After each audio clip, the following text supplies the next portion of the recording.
नमस्कार, शुभ बिहानी सँगै अखबार दैनिकको खबर अपडेट खबर बुलेटिनमा स्वागत छ। समाचार सुरु गरौँ मुख्य खबरका शीर्षकबाट। जानकी मन्दिरबाट कोसेली लिएर टोली अयोध्यातर्फ प्रस्थान। सन्दीपलाई अदालतले सजाय तोकेपछि मात्र क्यानले बोल्छ पारस खड्का। राष्ट्रिय सभा निर्वाचन एमाले प्रति देवभर प्रचण्ड लाचक। नेपाल कठोर। वीरेन्द्रनगरमा फोहोरबाट ग्यास उत्पादन सुरु। भारतले जाजरकोट भूकम्प पछिको पुनर्निर्माणका लागि 10 अर्ब दिने। 10,000 मेगावाट निर्यात असम्भव छैन, कुलमान घिसिङको भनाई। नेपाल एयरलाइन्सका पाइलट विरुद्ध मुद्दा, झुटा शैक्षिक प्रमाणपत्र बुझाएर जागिर खाएको आरोप। निजी स्कुल कायम राख्न सहमत जिसिका खारेज गर्नुपर्ने माग। खाद्य गोदाममा कुकुरले टोकेर 23 च्याङ्ग्रा मरे। इपिजी बारे कुरै उठेन, एयर रुटमा भारतको पुरानै जवाब। मेलम्ची खाने पनि पत्ता को काम अन्तिम चरणमा 10 दिनभित्र सम्पन्न हुने दावी। हिमालय अध्यक्ष ओली र भारतका विदेश मन्त्री एस जयशंकर बीच भेटवार्ता। पुल नबनाए मन्त्रालयमा धरना दिने उदयपुरका जनप्रतिनिधिहरूको चेतावनी। आवश्यक चिकित्सक निलम्बन प्रकरण घटनाको सत्य तथ्य छानबिन गर्न माग। सातामा 3 दिन सदन र 3 दिन संसदीय समिति चलाउने सभामुखको प्रस्ताव। दलहरूलाई पूर्व राजा शाहले भने हामी मात्र ठिक अरू बेठिक भन्ने विचारबाट माथि उठ्न जरुरी छ। रुस र युक्रेनको श्रम स्वीकृतिमा रोक। नेपाल र भारत बीच 4 सहमतिमा हस्ताक्षर। 153 जनामाथि सैनिक विशेष अदालतको कारबाही सर्वोच्चबाट सदर। सर्लाहीका उखु किसानले 1 वर्षपछि पाए सरकारी अनुदान बापतको रकम। राखेपले माग्यो मन्त्री क्वार्टर खेलाडी आवास बनाउन प्रस्ताव। र क्यानको वार्षिक क्यालेन्डर सार्वजनिक मागमा नेपाल र क्यानाडा बीच 1 दिवसीय क्रिकेट हुने। अब समाचार विस्तारमा। धनुषाको जानकी मन्दिरबाट भारतको अयोध्याका लागि भार कोसेली सहितको टोली प्रस्थान गरेको छ। अयोध्यामा नवनिर्मित प्राण प्रतिष्ठाका लागि कोसेली बोकेर टोली त्यता गएको हो। बाजा गाजा सहित जानकी मन्दिरका महन्त राम तपेश्वर दासको नेतृत्वमा भार सहित 251 जनाको टोली अयोध्याको राम मन्दिरका लागि बिहिबार प्रस्थान गरेका हुन्। भार निस्कनु अघि जानकी मन्दिर प्राङ्गणमा सर्वसाधारणका लागि अवलोकन गर्न राखिएको थियो। मिथिलाञ्चलमा छोरीको घरमा माइतबाट कोसेली पठाउने चलन छ। सो क्रममा मध्य प्रदेशका मुख्यमन्त्री सरोज कुमार यादव, पूर्व उपप्रधान तथा गृहमन्त्री विमलेन्द्र निधि, जनकपुर धाम उपमहानगरपालिकाका मेयर मनोज कुमार शाह लगायतले खुसी व्यक्त गर्दै शुभकामना दिएका थिए। भार सहितको टोली जलेश्वर हुँदै ससी, कनमा, मलङ्गवा, सिमरौन, कलैया, गढीमाई र वीरगञ्जमा पुगेर रात्रि विश्राम गर्ने र आज पुनः वीरगञ्जबाट रक्सोल नाका हुँदै बेतिया, गोरखपुर र अन्तिममा अयोध्या पुग्ने जनाएको छ। अयोध्यामा रात्रि विश्राम गरी शनिबार बिहान सम्पूर्ण भार राम जन्मभूमि ट्रस्टलाई हस्तान्तरण गरी मन्दिर दर्शन गर्ने जानकी मन्दिरका छोटे महन्त राम रोशन दासले जनाएका छन्। नेपाल क्रिकेट संघ क्यानले सन्दीप लामिछाने बारे 25 पुसपछि मात्र आफ्नो धारणा सार्वजनिक गर्ने भएको छ। बलात्कारको मुद्दामा दोषी ठहर भएका लामिछानेको सजाय तोक्न 25 पुसमा पेशी तोकिएको छ। क्यानका सचिव पारस खड्काले सन्दीप बारे त्यसपछि मात्र क्यानले आफ्नो धारणा सार्वजनिक गर्ने बताएका हुन्। उनका अनुसार सन्दीपका वकिल र क्रिकेट संघका कानुन सल्लाहकारसँग कुराकानी भएको थियो। उनले अघि भने 25 पुसमा के फैसला हुन्छ त्यसपछि हामी बोल्छौँ। जिल्ला अदालत काठमाडौँले गौशाला 26 माथि बलात्कार भएको घटनामा क्रिकेटर सन्दीप लामिछानेलाई गत शुक्रबार दोषी ठहर गरेको थियो। न्यायाधीश शिशिर राज ढकालको इजलासले उनलाई दोषी ठहर गर्दै सजाय सुनाउन 25 पुसमा पेशी तोकेका छन्। असन्न राष्ट्रिय सभाको निर्वाचनमा एमालेलाई सहभागी गराउने विषयमा नेपाली काङ्ग्रेसका सभापति शेरबहादुर देउवा र नेकपा माओवादी केन्द्रका अध्यक्ष एवं प्रधानमन्त्री पुष्पकमल दाहाल प्रचण्ड लचक देखिएका छन्। बिहिबार बालुवाटारमा बसेको सत्ता गठबन्धन दलका शीर्ष नेताहरूको बैठकमा शान्ति प्रक्रिया टुङ्गाउनका लागि बनेको टिआरसी विधेयकमा एमाले सहमत भए राष्ट्रिय सभा निर्वाचनमा सहकार्य गर्न सकिने अध्यक्ष प्रचण्डको धारणा थियो। तर एमालेलाई राष्ट्रिय सभामा सहभागी गराउन नेकपा एकीकृत समाजवादीका अध्यक्ष माधव कुमार नेपाल अनिश्चुक देखिएका छन् भने जनता समाजवादी पार्टीका उपाध्यक्ष उपेन्द्र यादव केही लचक भएका छन्। बैठकमा माओवादी केन्द्रका अध्यक्ष तथा प्रधानमन्त्री पुष्पकमल दाहाल प्रचण्डले नेकपा एमाले राष्ट्रिय सभामा छार्टसिट मागेको ब्रिफिङ गर्दा एमालेलाई सहभागी गराउनुको कारण सोधेका थिए। बिहानको बैठक मूलतः राष्ट्रिय सभा निर्वाचनमा केन्द्रित भएको र थप छलफलका लागि साँझ फेरि भेटघाट गर्ने नेपाली कांग्रेसका प्रमुख सचेतक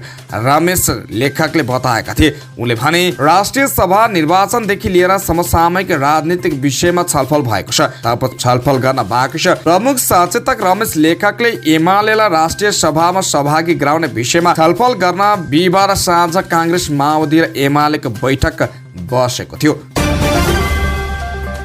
सुर्खेतको वीरेन्द्र नगरमा फोहोरबाट ग्यास र जैविक मल उत्पादन गर्न सुरुवात भएको छ।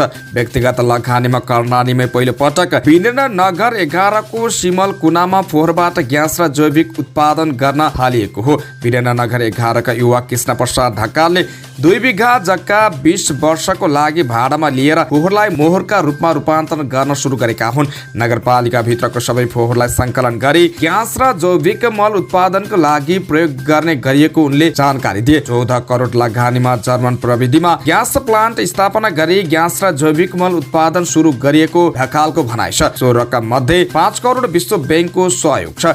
अहिले तरकारी पसलबाट निस्कने फोहोर सङ्कलन गर्ने गरिएको जनाउँदै ढकालले अब प्रत्येक घरबाट निस्कने फोहोर सङ्कलन गरी प्रयोग गरिने आयोजना रहेको जानकारी दिए। हामीले नगरपालिकासँग सहकारीका लागि आग्रह गर्यौं तर सहयोग पाएनौं अनि आफ्नै ट्र्याक्टर किनेर फोहोर सङ्कलन गरेर ल्याइरहेका छौँ। उनले भने अब प्रत्येक घरबाट निस्कने फोहोर सङ्कलन गरी ग्यास र जैविक मल उत्पादन बढाउँदैछौँ। ग्यास उद्योग प्लान्टबाट अहिले दैनिक 720 क्विन्टल ग्यास र 9 टन जैविक मल उत्पादन भइरहेको छ। उत्पादित ग्यास खाना पकाउने सहित सवारी साधन सञ्चालनका लागि पनि प्रयोग गर्न सकिने भएकाले पेट्रोलियम पदार्थको खपत समेत घट्ने सञ्चालक ढकालको भनाइ छ। जाजरकोटमा गएको भूकम्प पछिको पुनर्निर्माणका लागि भारत नेपाललाई 10 अर्ब रुपियाँ आर्थिक सहायता उपलब्ध गराउने भएको छ। नेपाल भ्रमणमा रहेका भारतीय विदेश मन्त्री एस जयशंकरले हिजो सम्पन्न नेपाल भारत संयुक्त आयोगको बैठकमा उक्त घोषणा गरेका हुन्। जाजरकोट भूकम्प पछिको पुनर्निर्माणमा उक्त रकम खर्च गर्न भारतले अनुदान सहयोग स्वरूप 10 अर्ब रुपियाँ नेपाललाई दिने घोषणा गरेको हो। भूकम्प पछिको पुनर्निर्माणका लागि भारतले 1000 करोड रुपियाँ 10 अर्ब नेपाललाई आर्थिक सहायता अनुदान स्वरूप उपलब्ध गर्ने सहमति भएको छ। राष्ट्र मन्त्रालयको प्रवक्ता अमृत बहादुर राईले जानकारी दिए। गत कार्तिकमा गएको जाजरकोट भूकम्पले विभिन्न जिल्लामा 65,000 भन्दा बढी घर क्षति भएको थियो। भूकम्पका कारण घर भत्किँदा 154 जनाको मृत्यु भएको थियो। नेपाल विद्युत प्राधिकरणका कार्यकारी निर्देशक कुलमान घिसिङले नेपाल भारत ऊर्जा व्यापार सम्झौतालाई एकदमै ठूलो उपलब्धि मान्नुपर्ने बताएका छन्। 10 वर्षभित्र नेपालले 10,000 मेगावाट विद्युत निर्यात गर्न आधारहरू तयार भइरहेकाले असम्भव नभएको बताए। काठमाडौँमा बिहिबार भएको परराष्ट्र मन्त्री स्तरीय बैठकका सन्दर्भमा उनले यस्तो बताएका हुन्। बैठकमा भारतले नेपालबाट 10 वर्षमा 10,000 मेगावाट विद्युत आयात गर्ने सम्झौतामा दुवै देशका ऊर्जा सचिवले हस्ताक्षर गरेका छन्। यसलाई कार्यान्वयन कसरी गर्ने, कसरी प्रोजेक्टहरूको विकास गर्ने भन्ने विषयहरूमा हाम्रो सचिवालयहरूको तहमा छलफलहरू भइरहेको छ। निर्देशक घिसिङले भने भोलि पनि चितवनमा ऊर्जा सचिव तहको बैठक हुँदैछ।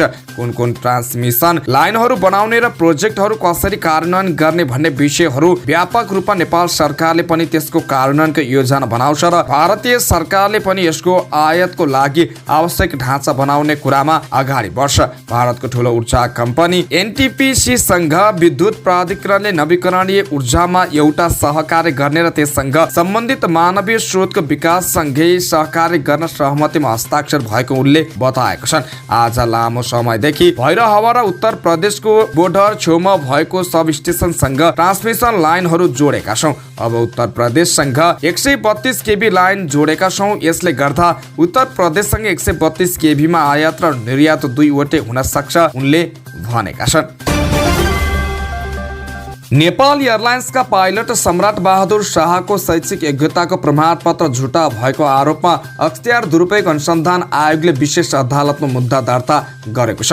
2071 सालमा जुनियर क्याप्टेनमा नियुक्त भई 8औं तहको विमान चालक क्याप्टेनमा बढुवा भएका शाहको शैक्षिक प्रमाणपत्र नक्कली भएको भन्दै उजुरी परेपछि अख्तियारले अनुसन्धान गरेको थियो। शाहले भारतको उत्तर प्रदेशको बीएसजी इन्टर कलेज चरहरी गोरखपुरबाट प्रथम श्रेणीमा आइए पास गरेको भनेर बुझाएका कागजात नक्कली भएको पाएको अख्तियारले जनाएको छ। उनले झुट्टा शैक्षिक प्रमाणपत्र पेश गरेर विमान चालकको हैसियतमा लाभ लिएर भ्रष्टाचार गरेको भन्दै मुद्दा दायर गरेको अख्तियारले जनाएको छ। गाउँपालिका राष्ट्रिय महासंघ र नगरपालिका संघले संविधान अनुसार माध्यमिक शिक्षाका सम्पूर्ण अधिकार स्थानीय तहलाई दिने गरी शिक्षा विधेयक संशोधन गर्न माग गरेका छन्। तर निजी विद्यालय सञ्चालकले चाहे मात्रै सार्वजनिक शैक्षिक गुठीमा रूपान्तरित हुने प्रस्ताव भने सहमति जनाएका छन्। विद्यालय शिक्षा विधेयक 2080 माथि छलफल गरिरहेका शिक्षा स्वास्थ्य तथा सूचना प्रविधि समितिले बिहिबार गाउँपालिका महासंघ र नगरपालिका संघका पदाधिकारीहरूलाई बोलाएको थियो।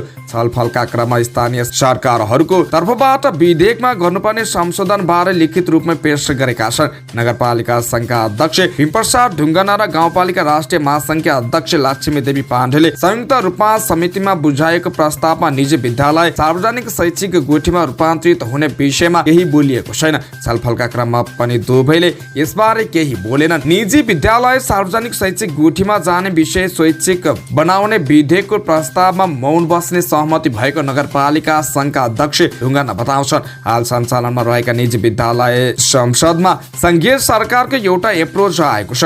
यसमा थप छलफल होला। संघका अध्यक्ष ढुङ्गानाले भने हामीले चाहिँ धेरै व्याख्या गर्ने भन्दा हामी निजी विद्यालय सञ्चालनलाई तत्काल निरुत्साहित नगरौं भन्नेमा छौं। सुरुमा यो विधेयकमा हाल सञ्चालनमा रहेका निजी विद्यालयहरू 5 वर्षभित्र सार्वजनिक शैक्षिक गुठीमा रूपान्तरित हुनुपर्ने उल्लेख थियो। तर निजी विद्यालय सञ्चालकहरूले विद्यालय बन्द गरेर आन्दोलन गर्ने घोषणा गरेपछि सरकार पछि हटेको थियो।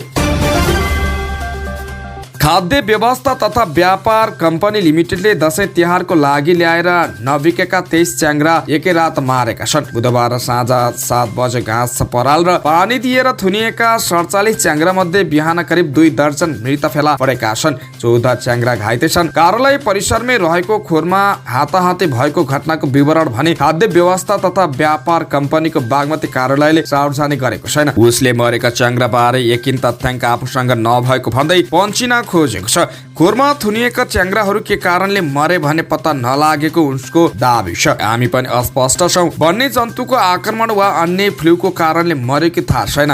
काटेर खुट्टामा चोट देखिन्छ। झोक्राएर बसेका केही त बिहान पनि मरेका छन्। कार्यालय प्रमुख ज्ञानु थापाले भनिन् उनले च्याङ्ग्रा मरेको थाहा पाउने बित्तिकै पशुपक्षी रोग अन्वेषण प्रयोगशालाका शुभ पशु चिकित्सकहरूलाई खबर गरेको बताइन्। बिहानै खबर गरेर पशु चिकित्सकहरू बोलायौं। ल्याबमा 2वटा च्याङ्ग्रा पनि लगेका छन्। रिपोर्ट नआएसम्म कसरी यत्रो घटना घट्यो भन्न सकिने अवस्था छैन, थापाले भनिन्। थापाका अनुसार च्याङ्ग्रा कसरी मरे भन्ने थाहा नभएसम्म अस्वास्थ्य देखिएका अन्य च्याङ्ग्राको उपचारसम्म गर्न नसकेको बताएकी छन्। नेपाल र भारतका परराष्ट्र मन्त्री स्तरीय संयुक्त आयोगको 7औं बैठक बिहिबार काठमाडौँमा बसेको छ। बैठकमा द्विपक्षीय सम्बन्ध, व्यापार, सुरक्षा, कृषि, ऊर्जा, जलस्रोत, विपद व्यवस्थापन, पर्यटन, नागरिक उड्डयन, रेल तथा हवाई कनेक्टिभिटी र विकास साझेदारी लगायत विषयमा छलफल भएको छ। परराष्ट्र मन्त्रालयका प्रवक्ता अमृत रायका अनुसार संयुक्त आयोगको बैठकमा नेपाल र भारतका समग्र विषयमा समीक्षा गर्ने, आगामी दिनमा नेपाल र भारतको सम्बन्धलाई कसरी सुदृढ बनाउने भन्ने विषयमा छलफल भएको छ। कनेक्टिभिटी, व्यापार, जलस्रोत, ऊर्जा, व्यापारका विषयमा छलफल भएको छ, प्रवक्ता राईले भने। तर बैठकमा सहभागी एक उच्च अधिकारीका अनुसार लामो समयदेखि थाँती रहेका कतिपय विषयले बैठकमा प्रवेश पाउन सकेनन्। नेपाल भारत प्रबद्ध समूह इपिजी को प्रतिवेदन र सन् 1950 को सन्धि लगायत महत्त्वपूर्ण विषयमा छलफल भएन। यस्तै कुनै पनि विषय उठेनन् जो दुई देशबीच विवादका रूपमा रहेका छन्। बैठकमा सहभागी ती अधिकारीले भने ऊर्जा, व्यापार, विकास, साझेदारी र सीमाको विषयमा काम गरिरहेको संयन्त्रका बारेमा छलफल भएको छ। यसपटक संयुक्त आयोगको बैठकमा इपिजीको विषय उठाउनु पर्ने दबाव नेपाललाई थियो। संयुक्त आयोगको बैठककै तयारीका लागि परराष्ट्र मन्त्री एनपी साउदले पूर्व परराष्ट्र मन्त्री, पूर्व परराष्ट्र सचिव र भारतका लागि पूर्व नेपाली राजदूतसँग सुझाव समेत लिएका थिए। उनीहरू सबैले यी विषयमा खुलेर छलफल गर्नुपर्ने सुझाव दिएका थिए। मेलम्ची खानेपानी आयोजना मर्मत र पाथन त्रणको काम अन्तिम चरणमा पुगेको छ। 2078 साल असारमा बाढीले क्षति पुर्याएका संरचना मर्मत गरी काठमाडौँवासीका घर घरमा पानी पुर्याउन भइरहेको काम अन्तिम चरणमा पुगेको हो। आयोजनाका senior division engineer Padam Bahadur कुँवरका अनुसार आयोजनाको मुहान क्षेत्रको मर्मतको काम 70% सम्पन्न भएको छ। सिनियर डिभिजन इन्जिनियर कुँवरले अबको 10 दिनभित्र काम सम्पन्न हुने बताएका छन्। उनले राष्ट्रिय समाचार समिति राससँग भनेका छन्, अबका बाँकी काम केही कठिन छ। जतिसुकै परिस्थिति आए पनि 10 दिनभित्र काम सम्पन्न हुन्छ। उनले सरकारको लक्ष्य अनुसार नै पानी पाथन त्रणका लागि तीव्र गतिमा काम भइरहेको बताए। सरकारले पुष महिनाभित्र मेलम्चीको पानी वितरण गरिसक्ने लक्ष्य राखेको छ। खानेपानी मन्त्रालयका सचिव सुरेश आचार्यको अध्यक्षतामा 3 पुषमा बसेको मेलम्ची खानेपानी विकास समितिको बोर्ड बैठकले 28 दिनभित्र पानी पथार अन्तरणको कार्य सम्पन्न गर्ने निर्णय गरेको थियो। सोही अनुसार ठेकेदार कम्पनीलाई काममा खटाएको छ। अहिले 45 जना कामदारले द्रुत गतिमा काम गरिरहेको इन्जिनियर कुँवरले बताएका छन्। नेकपा एमालेका अध्यक्ष केपी शर्मा ओली र भारतका विदेश मन्त्री एस जयशंकर बीच शिष्टाचार भेट भएको छ।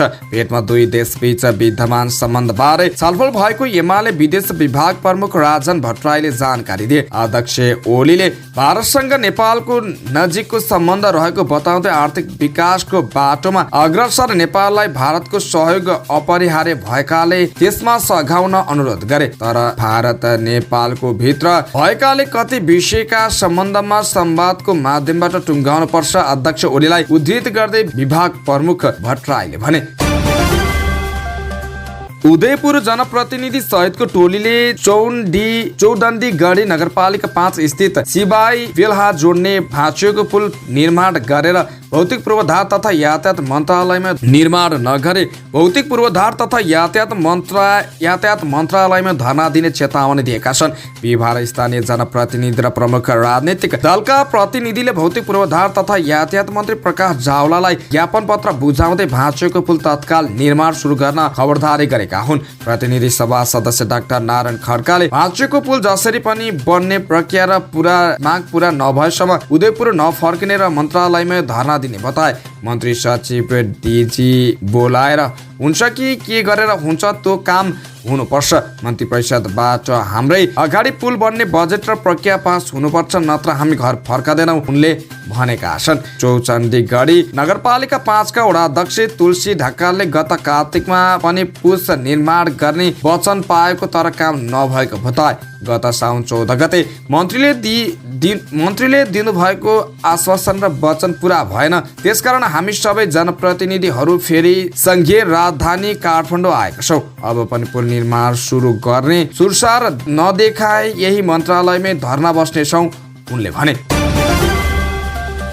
नेपाल चिकित्सक संघले काठमाडौँ मेडिकल कलेज केएमसीमा अध्ययनरत आवश्यक चिकित्सक डाक्टर विशद दाहालको निलम्बनको सम्बन्धमा सत्य तथ्य छानबिनको माग गरेको छ। संघको आजीवन सदस्य समेत रहेका दाहाललाई कलेज प्रशासनले 1 महिनाको लागि गरेको निलम्बन फिर्ता गर्न काठमाडौँ विश्वविद्यालयले पत्रचार गरे पनि केएमसीले प्रवेश नदिएपछि संघले बिहिबार एक विज्ञप्ति जारी गर्दै सत्य तथ्य छानबिनको माग गरेको छ। केएमसीमा अध्ययनरत आवश्यक चिकित्सक तथा नेपाल चिकित्सक संघका आजीवन सदस्य डाक्टर विशाल दाहाललाई कलेजको प्रशासनद्वारा 91% को लागि गरिएको निलम्बनलाई फिर्ता गर्न काठमाडौँ विश्वविद्यालयद्वारा कलेज प्रशासनलाई पत्र पठाएको छ। तर डाक्टर दाहाललाई कलेज प्रशासनद्वारा कलेजमा छिर्न रोक लगाएको घटनाप्रति नेपाल चिकित्सक संघको गम्भीर ध्यानाकर्षण भएको छ। विज्ञप्तिमा भनेको छ। अस्पतालमा अध्ययनरत आवश्यक चिकित्सक माथि नै लक्षित गर्दै गरिएको यस प्रकारको घटनाको सत्य तथा छानबिन गर्दै निलम्बनमा परेका चिकित्सकलाई उचित न्याय प्रदान गर्दै सहयोग गरिदिनु हुन सम्बन्धित सबैमा यस संघ जोरदार माग गर्दछ। केएमसीले दाहाललाई स्वास्थ्य शिविरका नाममा शैक्षिक गतिविधि बाहेक पीडादायक रूपमा स्वास्थ्य शिविरमा मात्रै खट्न लगाउने कार्य भएको जनाएको छ। अनावश्यक स्वास्थ्य विवरण सामेल नहुने भनेर भनिएको प्रति कलेज प्रशासनले स्पष्टीकरणको अवसर समेत नदिई निलम्बन गर्नु आपत्तिजनक रहेको संघको भनाइ छ। कलेज प्रशासन संघ अध्यक्ष अनिल विक्रम कार्कीले जारी गरेको विज्ञप्तिमा भनिएको छ, काठमाडौँ विश्वविद्यालयद्वारा कलेज प्रशासन संघ 3 दिन भित्र कलेजको रायका साथै निलम्बन गर्दा अपनाउनु पर्ने न्यूनतम प्रक्रिया स्पष्टीकरणको मौका प्रदान गरिएको हो वा होइन, सम्बन्धित सिस्टमबाट निलम्बन गर्नुपर्ने आधार सहितको लिखित राय पेश भएको छ। अब छैन लगायतका विषयमा प्रश्न उठेको सबैमा अवगत गराउन चाहन्छौँ, उनले भने। सभामुख देवराज घिमिरेले संसदीय क्यालेन्डर बनाउने गृह कार्य अघि बढाएका छन्। प्रारम्भिक क्यालेन्डर बनाएर सभामुख घिमिरेले बुधबार संसदमा प्रतिनिधित्व गर्ने राजनीतिक दलका सचेतक र प्रमुख सचेतकसँग छलफल गरेका थिए। बिहिबार कानुन न्याय तथा संसदीय मामिला मन्त्री धनराज गुरुङसँग छलफल गरेका छन्। हप्तामा 3 दिन प्रतिनिधि सभाको बैठक र 3 दिन संसदीय समितिको बैठक गर्ने लगायतको प्रस्ताव गरिएको छ। बढीमा 1 महिनाको क्यालेन्डर बनाउने र त्यसपछि आवश्यकता अनुसार परिमार्जन गरेर जान सकिने समयलाई व्यवस्थित गर्नेदेखि विधेयकमाथिको छलफलको विषयलाई पनि क्यालेन्डरमै राख्ने 255 जना सम्बन्धी व्यवस्था छ। विषयलाई पनि क्यालेन्डरमा राख्ने तयारी छ। प्रतिनिधि सभा नियमावली 2080 मा संसदीय क्यालेन्डरको विषय समावेश छ। नियमावलीको नियम 255 मा यस सम्बन्धी व्यवस्था छ, जहाँ भनेको छ सभाले सुव्यवस्थित ढङ्गले कार्य सम्पादन गर्ने सम्बन्धमा कार्यतालिका नबनाई लागू गर्न सकिनेछ। यसअघि संसदको वर्ष अधिवेशन अन्त्य हुने अघिल्लो दिन 14 वैशाख 2080 मा पनि सभामुखले संसदीय क्यालेन्डरको विषयमा राजनीतिक दलका सचेतक र प्रमुख सचेतकसँग छलफल गरेका थिए। कांग्रेसका प्रमुख सचेतक रमेश लेखकका अनुसार त्यसबेला सभामुख घिमिरेले संसदको चालु अधिवेशन अन्त्य हुनु अघिल्लो दिन सिंहदरबारमा बसेको प्रतिनिधि सभाको कार्य व्यवस्था परामर्श समितिको बैठकमा समेत बजेट अधिवेशनदेखि संसदीय क्यालेन्डर लागू नगर्नु बताएका थिए। सांसद सचिवालयका अनुसार सभामुख घिमिरेले सुरुदेखि संसदीय क्यालेन्डर लागू गर्ने विषयमा चासो राख्दै आएका छन्। सुरुवात गर्ने र अभ्यासमा गएपछि त्यसका सफ्टवेयर र अप्ठ्यारोहरू विषयहरू पहिचान गरी सुधार गर्दै लैजाने सभामुख घिमिरेको भनाइ रहँदै आएको छ।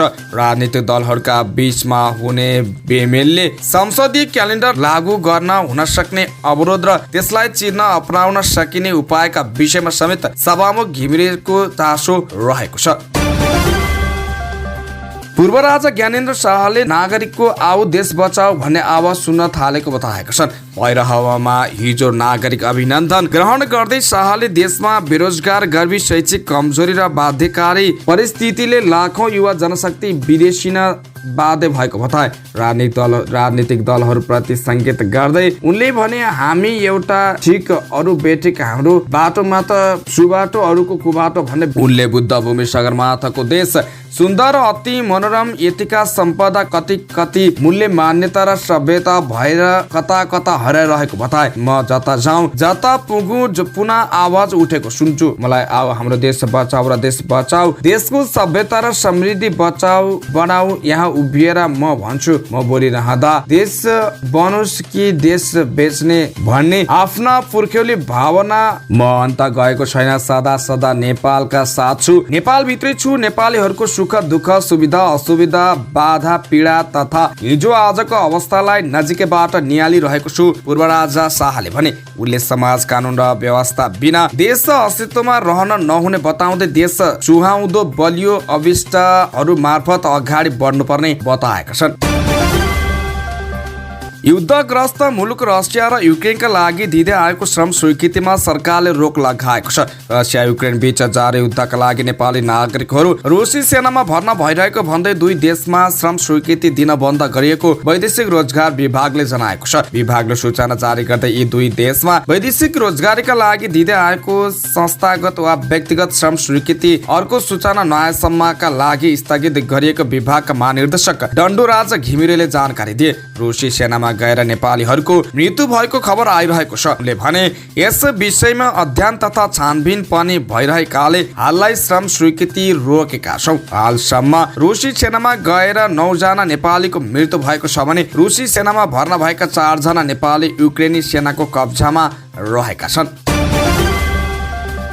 नेपाल र भारत बीच 4 वटा सहमतिमा हस्ताक्षर भएको छ। काठमाडौँमा बिहिबार भएको परराष्ट्र मन्त्री स्तरीय संयुक्त आयोगको बैठकपछि ऊर्जा व्यापार सम्झौता सहितका 4 सहमतिमा हस्ताक्षर भएको हो। परराष्ट्र मन्त्री एनपी साउद र भारतीय विदेश मन्त्री एस जयशंकरको उपस्थितिमा ऊर्जा व्यापार सम्झौता भएको छ। भारतले नेपालबाट 10 वर्षमा 10,000 मेगावाट विद्युत आयात गर्ने सम्झौतामा दुई देशका ऊर्जा सचिवले हस्ताक्षर गरेका छन्। नेपालले बनाएको म्यानुअल स्याटेलाइट प्रक्षेपण गर्न भारतले सहयोग गर्ने सहमतिमा हस्ताक्षर भएको छ।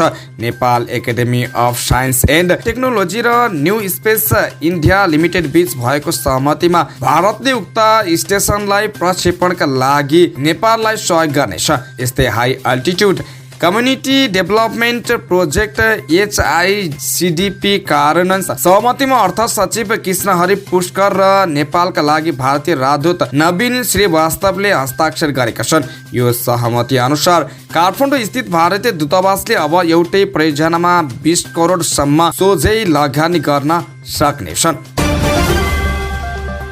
सर्वोच्च अदालतले सैनिक भर्ना प्रक्रियामा अनियमितता गरेर कारबाहीमा परेकाहरूबारे फेरि न्यायिक परीक्षण आवश्यक नहुने भनी फैसला गरेको छ। विशेष अवस्था नदेखिएसम्म विशिष्टकृत अदालतबाट भएका फैसला मनासिवा देखिने भन्दै सर्वोच्च अदालतले तिनीहरूले दायर गरेको रिट निवेदन खारेज गरेको हो। 21 असार 2079 मा भएको फैसलाको पुनःपाठ सर्वोच्च अदालतले हालै सार्वजनिक गरेको हो। कानुन बमोजिम गठित विशिष्टकृत तहका अदालतबाट भएका काम कारबाही र निर्णय उपर केही सीमित अवस्थामा यस अदालतबाट असाधारण क्षेत्राधिकारबाट न्यायिक उपचार प्रदान गर्न सकिन्छ। फैसलाको पुनःपाठमा भनिएको छ, विशेष अदालतमा प्रमाणित हुन नआएसम्म तह अदालतबाट सुनवाई गरी अन्तिम भई बसेको फैसलाको अन्तवस्तुमा प्रवेश गरी यस अदालतको असाधारण क्षेत्राधिकार प्रयोग गरेर तथ्यको निरूपण र न्यायिक परीक्षण गर्नु मुनासिब हुँदैन। 2074 सालमा विभिन्न पदमा सैनिक पद पूर्तिको काम नियम र मापदण्ड विपरीत अनियमित ढङ्गले छनौट गरेको भनी 153 जनामाथि कारबाही भएको थियो। सर्लाहीका उखु उत्पादक किसानले 1 वर्षपछि अनुदान बापतको रकम प्राप्त गरेका छन्। जिल्लाका उखु उत्पादक किसानको खातामा अनुदान बापतको रकम प्राप्त भएको नेपाल उखु उत्पादक महासङ्घका अध्यक्ष कपिल मुनि मैनालीले जानकारी दिनुभयो। सर्लाहीका उखु उत्पादक किसानले पटक पटक आन्दोलन गरेपछि सरकारले आन्दोलन बापतको 29 करोड 25 लाख 52,749 रुपियाँ खातामा पठाएको मिलगेट उखु उत्पादक किसान समिति सर्लाहीका अध्यक्ष राजकुमार उप्रेतीको भनाइ छ। उहाँका अनुसार गएको वर्ष उखुको मूल्य प्रति क्विन्टल अनुदान सहित 610 रुपियाँ निर्धारण गरिएको थियो, जसमा 540 रुपियाँ चिनी मिल र 70 रुपियाँ सरकार उपलब्ध गराउने निर्णय भएको थियो। उखु किसानको खेतमा रकम पठाइएकोले आफ्नो खातामा रकम आए नआएको पक्का गर्न कोष तथा लेखा नियन्त्रक कार्यालय सर्लाहीका प्रमुख एवं कोष नियन्त्रक निर्मल नेउपानेले आग्रह गर्नुभएको छ। राष्ट्रिय खेलकुद परिषद राखेपले पुल्चोकको हरिहर भवनमा रहेको मन्त्री क्वार्टरलाई खेलाडी आवासका लागि प्रयोग गर्न प्रस्ताव गरेको छ। राखेप कार्यकारी समितिका संयोजक राखेपका सदस्य सचिव टङ्कलाल घिसिङको अध्यक्षतामा बसेको बैठकले खेलाडीको प्रशिक्षणका लागि अझ प्रभावकारी बनाउने उद्देश्य सहित अहिलेको मन्त्री निवासलाई खेलाडी आवासमा रूपान्तरण गर्ने प्रस्ताव गरेको हो। मन्त्रीहरूका लागि ललितपुरकै म्युनिसिपालिटीमा सुविधा सम्पन्न आवास निर्माण भइसकेको छ। त्यो निर्माण पुरा भएपछि मन्त्रीहरू म्युनिसिपालिटीको आवासमा बस्ने भएकाले हरिहर भवनको आवास खाली रहनेछ। त्यो खाली हुने निवासलाई खेलाडी आवासका लागि प्रयोग गर्नका लागि मन्त्रालयमा प्रस्ताव गरेको राखेलले जनाएको छ। पुलचोकको मन्त्री निवासमा 27 वटा भवन रहेका छन्। त्यस्तै नेपाल क्रिकेट संघ क्यानले वार्षिक क्यालेन्डर सार्वजनिक गरेको छ। बिहिबार पत्रकार सम्मेलन गरेर क्यानले नेपालले खेल्ने अन्तर्राष्ट्रिय र राष्ट्रिय प्रतियोगितालाई समावेश गरेर क्यालेन्डर सार्वजनिक गरेको हो। सार्वजनिक गरेको वार्षिक क्यालेन्डर अनुसार माघको अन्तिम साता नेपालले क्यालेन्डरसँग 1 दिवसीय क्रिकेट सिरिज खेल्नेछ। 3 खेलको सिरिज नेपालमै हुने जनाइएको छ। यस्तै क्यानले नेपाल र क्यानाडा बीचको सिरिज पनि प्रस्ताव गरेको छ। यो सिरिज माघदेखि फागुनको बीचमा हुनेछ। क्यानाडासँगको 1 दिवसीय क्रिकेट लगत्तै नामिबिया र नेदरल्यान्ड्स सम्मिलित त्रिदेशीय टी20 श्रृङ्खला नेपालले नै आयोजना गर्नेछ। त्यस्तै क्यानले मङ्सिरमा नेपाल प्रिमियर लिग एलपिएल क्रिकेट आयोजना गर्ने भन्दा त्यसलाई पनि क्यालेन्डरमा समावेश गरेको छ। मार्च अप्रिलमा भने पनि अन्तर्राष्ट्रिय विकेट क्यालेन्डर अनुसन्धान मिलाउनु पर्ने भएकाले एनसिएल पछि सारिएको क्यानाडाका सचिव पारस खड्काको भनाइ छ। हवस् त यिनै खबरसँगै आजल अखबार दैनिक सकियो। स्वच्छ ताजा अनि निष्पक्ष समाचारको लागि हाम्रो च्यानल सब्स्क्राइब गर्न नभुल्नुहोला। बिदा हुन्छौँ, नमस्कार।